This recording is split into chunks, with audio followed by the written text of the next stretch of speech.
Heaven and hell, while originating from, Christianity, have been depicted several times in several fictitious media. And while there isn't a direct heaven for one of these characters, there is a god, and his name is Arceus, the god of Pokemon, and the creator of everything, also known as the Origin, or the One, or whatever you feel like calling him. And then you have the infamous Leviathan being sent into the depths of hell itself and coming out just fine. We have the king of the monsters from hell itself, Godzilla in hell. So if you were to take the most destructive kaiju in all of hell and put it through the god of all Pokemon, the god amongst gods, who would win? Would Godzilla be able to take down yet another giant god in his mists, or will this god be proven too much for him? So I guess we have to get some clarification out of the way, since people have a lot of arguments for Godzilla and hell, and Arceus, especially the higher end interpretations. And I have my own thoughts on this. So there will be a couple parts to this video. First, I'll be going over their low-end scalings, or where they should maybe more consistently scale in Arceus' case, and then I'll go over his higher ends. And then for Godzilla's case, it's more so where does he scale without the author statements, and then where does he scale with the author statements. And then I'll compare those. After we compare those, we'll go on to hacks as the final deciding winner. And because I know people have contentions with higher ends for Arceus and the author statements for Godzilla and hell, and while some of them are valid, some of them are not, especially since we know, for example, with Arceus, it's his scaling mainly relies on taking things like the concept of space and time and dimensionality and saying he would automatically make him outer. With Godzilla and hell, a lot of varying statements on the author's point of view and crossovers and the Megaverse with IDW. So let's start with Arceus. For Arceus, he should be a baseline from those 6 to 7 dimensional ranges of power, or low complex multi to complex multiversal. This comes from the fact that Pokemon cosmology has infinite time and infinite space, with Giratina and his realm having several statements of transcending these times and space, and even the concept of them as well as hidden in some scans, putting Giratina as a 5th dimensional being due to transcending infinite time and infinite space. The avatar for Arceus should still be transcendent to Giratina and his realm, as even Arceus' base corporal form has statements that Giratina is only an aspect of him, and that he just transcends everything. And on that, Arceus just has a true form. However, you can argue two things. A, Arceus' true form and true dimension is another layer onto that, making him 7th dimensional, or the previous transcending scans are just referring to his true form, so it's just simply 6th dimensional. Either way works fine. Obviously, Arceus would gain a measurable speed off from this as well, and he would range from 6th dimensional to 7th dimensional in terms of his power level, or once again, low complex multiversal to complex multiversal. For Arceus' higher ends, it's more so just taking the previous conceptual statements for Giratina and arguing that they would be out-of-versal since he's transcending the concept of space and time, which this comes from the fact that the concepts of space and time would correlate to dimensionality as a whole, as it is the concept of them, and would refer to the concept of spatial dimensions as a whole.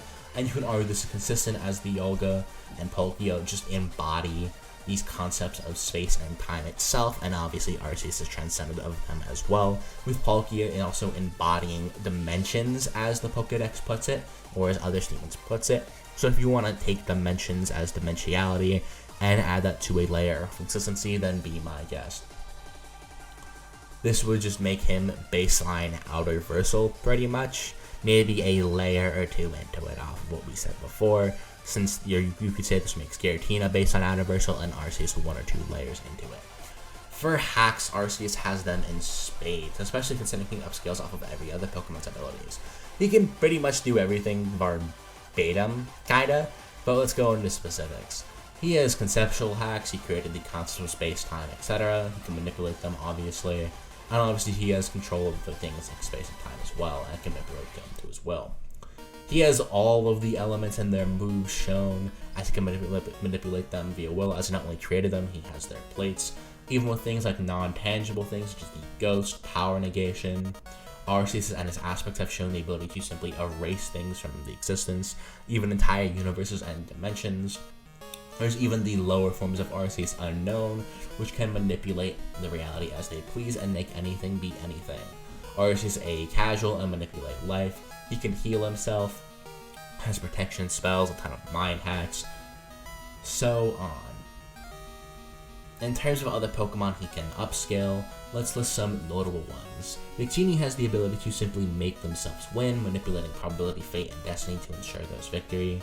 He can also double KO by connecting the opponent's fate with Destiny Bond. He can manipulate laws, as other Pokemon such as Giratina have realms like your laws. He can transfer damage. He can seal and BFR things. He can fuck with your soul, amplify his stats, can mimic his powers, among many more minor things. Now let's move on to Godzilla and Hell, and starting with his lower entries are more so reliant to the comics with limited author statements. Godzilla should consistently get into this multiversal to multi-plus just a power, off of the fact that he beat up God Mountain, who even in the comic and descriptions of it, is kind of implied or referenced to be the god or creator of the cosmology. Which is backed up by the authors, obviously. Even the infamous fake scan, that is, well, obviously fake and admitted to the author to be fake, is actually said that the material in the scan is consistent with what they intended for God Mountain to be. Even if the scan itself is fake, the material in it is still perfectly fine to use, if that makes any kind of sense.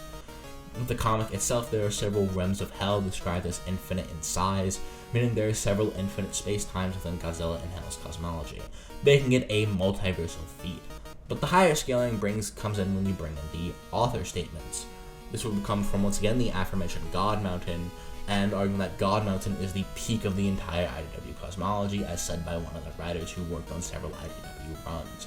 Most importantly, this would include things like the Transformers IDW run, and arguably connect to Marvel as well, as Marvel does have crossovers with IDW. While things like D&D have IDW tie-ins, this explicitly not canon to the wider D&D cosmology. With Transformers IDW cosmology, that's a pretty nasty thing for Godzilla to be upscaling, with things like model realism, transcending dimensionality, all concepts, and so on. If you also want to use that one Power Ranger scan, then sure, go ahead. With, for example, Transformers cosmology having several kind of bare minimum layered transcendences over these already outer constructs, and potentially you can argue even higher if you want to say he upscales his things off of Marvel, and that kind of stuff. For Godzilla's and Hell's hacks, for just what's shown in the comic, he can regenerate from just a bone, absorb energy, escape being BFR'd, can reflect attacks, possess things, he can interact with the soul or spiritual beings, and he can survive the impossible tortures of Hell and overcome the impossible. When taking into author statements, he is a true form, which is essentially pure energy. He grew past Hell, negating his atomic breath. He completely erased Space Godzilla. He absorbed God Mountain's power, a seemingly conceptual abstract entity who created all of Hell in the IDW cosmology. There's obviously this infamous scan of Godzilla having some seemingly omnipotence-like ability with the rock analogy to where he can do anything. So we have a pretty complicated situation. When ignoring all of the author statements, Arceus not only outscales, but out-haxes. Arceus would be at least 6-dimensional, while Godzilla is only multi-plus, with Godzilla having no real counter to any of Arceus' haxes as well. However, when you take into the fact these author statements, he does massively outscale. Out-haxing is a bit of a difficult one, as both can technically do pretty much anything. Though obviously, when it comes to outscaling, his hacks would simply be more potent, but if you were to put him in an equal stats, even with author statements, it would kind of just be, fairly similar, as both characters just kind of can do anything and have shown very similar abilities. However, where I think this kind of goes in Arceus' favor, even when we're going to equalize their stats even with the author statements, is that Arceus has simply shown more things in the wider Pokemon that he should upscale off of hacks-wise than Godzilla in Hell has. Unless you kind of presume he should upscale off of everything in the IDW cosmology, and every single character in IDW is hacked, which is doubtful even with the author statements, mind you. But considering Arceus has everything from like manipulating victory itself, conceptual manipulation, so on and so forth, things that Godzilla and Hellblade doesn't have a counter to, or was like never specifically mentioned to be the case that he would be able to do, for example, within the comic itself. Even when you kind of go with the author statements and equal stats, I would lean to Arceus. But before I make my final conclusion, do I think the author statements are valid? A little bit. I don't think simply saying this to the author is enough, as not only is that more of a literary criticism than it's a fallacy, but if an author statement is visually contradicted by the source, then sure, it shouldn't be taken, but if the author statement is, backed up by the source and nothing really contradicts it should be fine. So at the end, it is really kind of what you want to believe in and what you want to take. If you don't like the idea of Godzilla and Hell having all these crazy author statements and all that stuff that makes him super overpowered or whatever, then Arceus should win extremely easily.